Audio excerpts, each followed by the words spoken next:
making a lot of progress out there and spreading the word on a number of important things. Now, in fact, Alex is going to be here next weekend, somewhere in the Dallas area. I don't know exactly where, but he's giving a presentation. What's that? Lakewood. Nightwood? Lakewood. Oh, I'm sorry. Lakewood Theater. There you go. Lakewood Theater. Is that on Saturday? Sunday.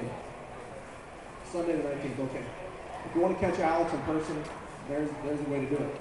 Now, what we're going to focus on here today for the next hour or so is what I call survival nutrition. And I'm not pitching any products today, just so you know. It's not about selling something. This is about giving you the information that we've come by the hard way to try to get, what is going to keep us more adaptable, alive, what's going to give us great brain function, ability to handle stress in a crisis situation. That's what this is all about, because there are nutritional solutions that really, really work. And I notice a lot of people taking notes, and that's really smart.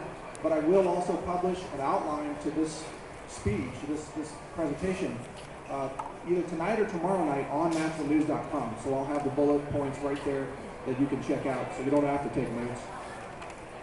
Now, if you think about, here we are at an expo with great preparedness solutions. We have all this incredible food. We've got essential oils. We've got people who are training on firearms. We've got butter imported from New Zealand over here with a long shelf life. We've got water filters, all these other things that people typically associate with preparedness. But the one thing they all have in common, no matter what the crisis might be, whether it's an economic collapse, whether it's social unrest, natural disasters, active war, whatever it happens to be, all of these crises have in common that you have to process it with this organ right here. This brain has to process what's going on. You have to be able to observe. You have to be able to make decisions under stress. You have to be able to sleep well to get your rest so that you can wake up and address the challenges that are right in front of you. You may have to deal with conflict. You're going to probably be under more stress than you've ever been in your life in certain situations. And yet, our brains, right now, many of us are not consuming the optimum nutrition that would make that brain run as well as it could run. Now, if you think about everything that's out there in the food, in the water, we're going to talk about aspartame, fluoride, and heavy metals, all of these things that are out there that alter our brain function, and they actually cause brain damage. They make our brains function very poorly. And you might think, well, wait a minute. Why would a food manufacturer put something in their food like MSG that causes brain damage? Dr. Russell Blaylock, the neurosurgeon, talks about that. The excitotoxins, MSG, you've all heard about MSG and aspartame. Why would they put that in their foods? Why would a local city put fluoride in the water when that fluoride is actually not naturally occurring fluoride? It is fluoride, it's actually hexafluorosilicic acid, a byproduct of phosphate mining or aluminum smelt processing. Why would they put those chemicals in the water? Why would so many processed foods be contaminated with these chemical ingredients that harm brain function?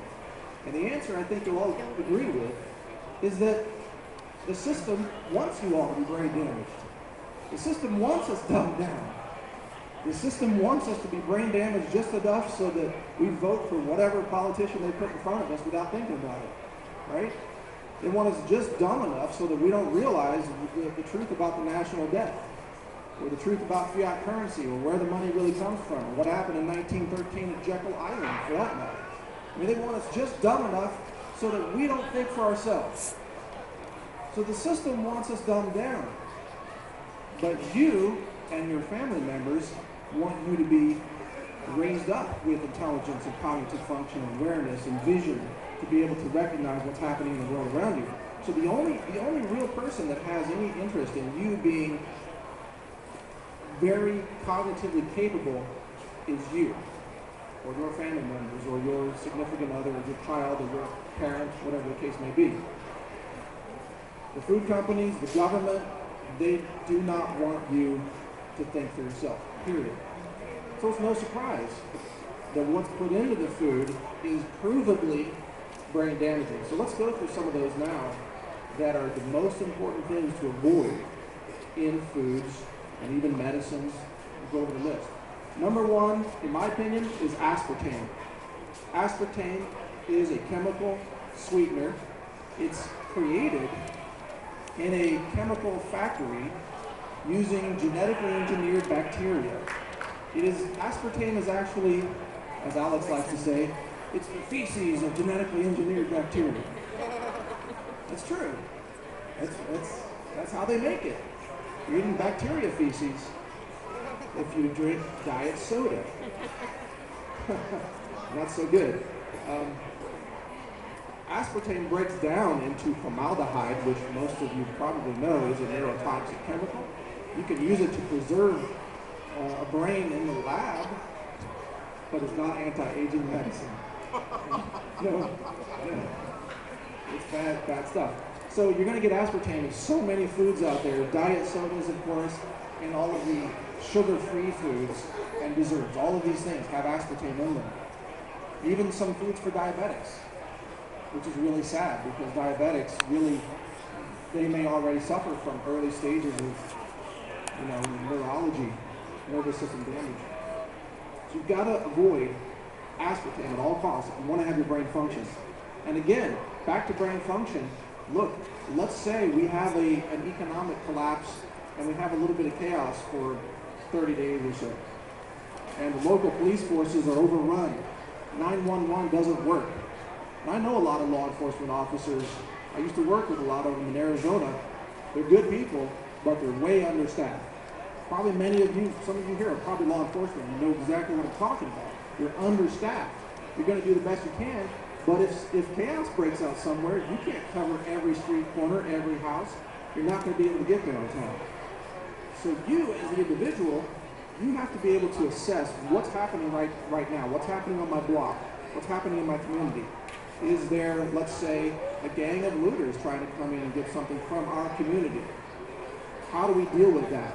How do we have compassion and yet protect our safety, protect our children, perhaps protect our supplies? These kinds of decisions require very good brain function. You're not going to be able to make these